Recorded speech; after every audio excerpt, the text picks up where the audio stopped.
আহিরটোলা কাণ্ডে ঘটনার পুনর্নির্মাণ করতে মধ্যমগ্রামের ওই বাড়িতে গেল পুলিশ এবং সেখানে গিয়ে ঘটনার পুনর্নির্মাণ অভিযুক্ত মা এবং মেয়েকে সঙ্গে নিয়ে আর সেই সঙ্গেই পুকুরে তল্লাশি চালিয়ে ডুবুরি নামিয়ে পুকুরে তল্লাশি চালিয়ে খোঁজ মিলল বটির।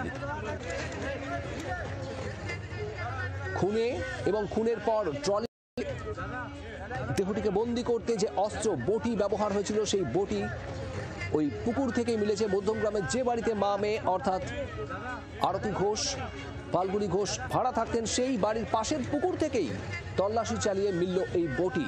মনোজ মণ্ডল আমাদের প্রতিনিধি রয়েছেন আমাদের সঙ্গে। মনোজ, বটির খোঁজ মিলল এই পুকুর থেকে, এরপর কি বলছে পুলিশ? দেখো, গতকালকে কিন্তু ফাল্গুনী এবং আরতিকে বারাসাত আদালতে তোলা হয়েছিল 10 দিনের পুলিশ হেফাজতে চেয়ে। সেখান থেকে কিন্তু 7 দিনের পুলিশ হেফাজতে চায় পায় মধ্যমগ্রাম থানার পুলিশ। পরবর্তীতে কিন্তু তাদেরকে আজ মধ্যমগ্রামের বিএস পল্লী অর্থাৎ যে বাড়িতে তারা ভাড়া থাকতো এবং যেখানে কিন্তু হাড়হিম করা ঘটনাটা ঘটানো হয়েছিল সেখানে কিন্তু তাদেরকে আনা হয়। পাশাপাশি কিন্তু তাদেরকে জিজ্ঞাসাবাদ করা হয় এবং জিজ্ঞাসাবাদ করে তারা যেদিকে দিক নির্দেশ করে অর্থাৎ যেখানে তারা ভাড়া ছিল ঠিক তার উল্টো দিকে কিন্তু একটি পুকুর রয়েছে, সেই পুকুরেই কিন্তু সেই অস্ত্রগুলো ফেলা হয়েছে এমনটাই তারা দিক নির্দেশ করা হয়। এবং পাশাপাশি সেই পুকুরে কিন্তু ডুবুরি নামানো হয় এবং তার সঙ্গে ডিজাস্টার ম্যানেজমেন্টও থাকে। এবং কিছুক্ষণ খানা তল্লাশির পরেই কিন্তু সেই পুকুর থেকে উদ্ধার হয় একের পর এক অস্ত্র।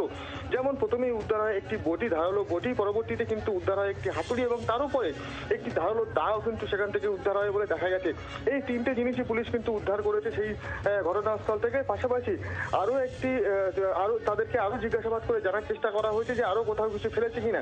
সেই জিজ্ঞাসাবাদে তারা জানিয়েছে শুধুমাত্র বটি নয়, বটির সঙ্গে সঙ্গে পুকুর থেকে মিলেছে দা, ধারালো দা এবং হাতুড়িও। এগুলোও কি এই খুনের ঘটনায় ব্যবহার করা হয়েছিল সে বিষয়ে কি কিছু জানাচ্ছে পুলিশ? ঘটনাস্থলে পুনর্নির্মাণ করার সময় জিজ্ঞাসাবাদ করা হচ্ছিল সেই সময় কিন্তু তারা জানিয়েছিল যে প্রথমে তারা কিন্তু দেওয়ালের সঙ্গে মাথা ঠুকে দেয় এবং সেই সময় যখন অচৈতন্য হয়ে যায় সেই সময় তার পরবর্তীতে কিন্তু তাকে হাতুড়ি দিয়ে মাথায় আঘাত করা হয়, ইট দিয়ে মাথায় আঘাত করা হয়। যে ইট কিন্তু এর আগেও উদ্ধার হয়েছিল পাশের জঙ্গল থেকে।